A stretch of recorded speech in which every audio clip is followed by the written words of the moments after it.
It's not your Christmas. Oh, hi, Mr. Oh, hi, Panu. How are you?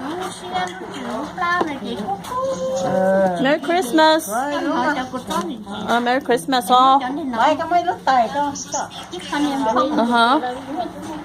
Tôi cho bên nó mỏ, tôi cho bên nó phở hết nó có.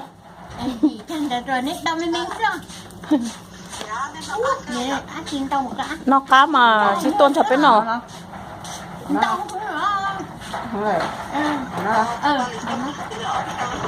Ok. Cái nhá chỉ lên sao?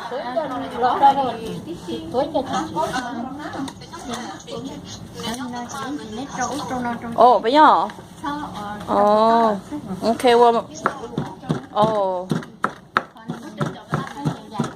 Một trăm gram mặt thang. Okay, well, you take care, Ponu.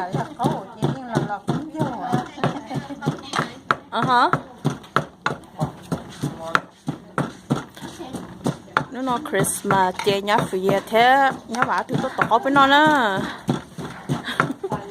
Chỉ cá chập rồi. Nó mà chỉ cá chập.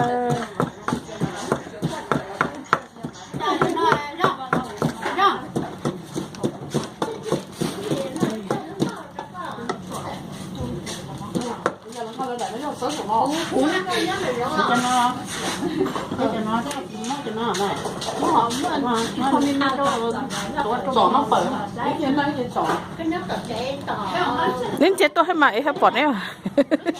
Lo nhá mà anh chết tôi có thay tha đó.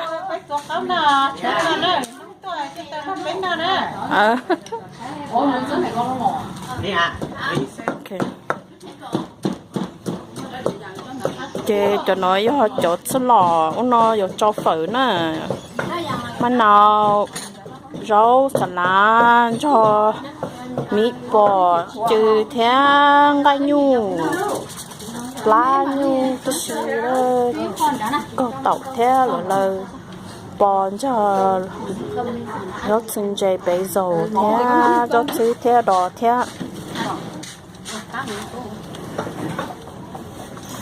mới phải ăn gì được thế hả?